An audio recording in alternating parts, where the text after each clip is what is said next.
তোমার খোঁজ রাখবে মারে, সে মনে হয় তোমার খোঁজ রাখতে পারবে না। মেয়েটা বলে চাচা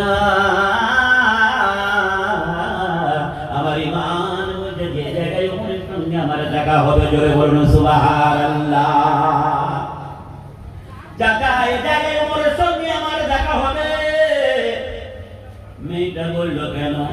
বলল চাচা গো আমি যখন জেলখানার মধ্যে ছিলাম, জেলে যখন আমার ছুটি হয়ে গেল, কাঁদতে আরম্ভ করলাম মায়ের কাছে ফিরে যাব না, আব্বার কাছে ফিরে যাব না, আমি কোথায় যাব? রাতে তাহাজ্জুদের নামাজ পড়ে রাতের বেলায় ঘুমিয়ে পড়েছিলাম, দেখলাম মদিনার কবরটা ফাঁকা হয়ে গেছে, খালি হয়ে গেছে।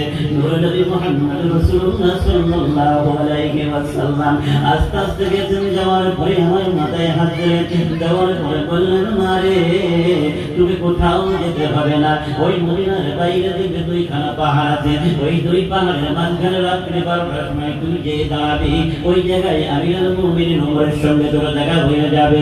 বলে চাচা পৃথিবীর সব মিথ্যা হতে পারে না, নবীর স্বপ্ন কোনোদিন মিথ্যা হবে না। আমি ওই নবীর কথাতে নবীর নকশা যতদূর পর্যন্ত ছিল ওই নকশা ঘুরে ঘুরে আমি আজ মদিনার এই জায়গায় পৌঁছে গেছি। আমিরুল মুমিনিন ওমর রাদিয়াল্লাহু তাআলা বলে চোখ দিয়ে দরদর করে পানি ঝরতে আরম্ভ করেছে, মুখের দাড়িগুলো সব ভিজে গেছে, বুকের জামাটা সব ভিজে গেছে। মেয়েটা তাকিয়ে বলে চাচা এমন করে আপনি কাঁদছেন কেন, একবার বলেন না?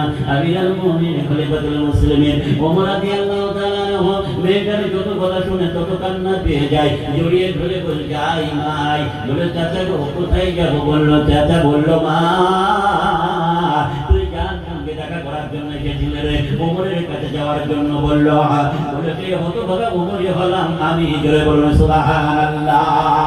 এই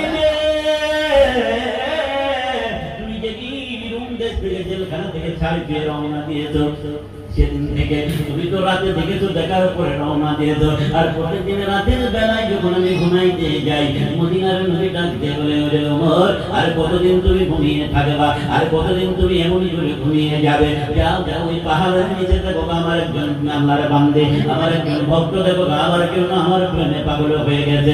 ওমর রে যাও তুমি ওই মেয়েটাকে নিয়ে চলে এসো। মানে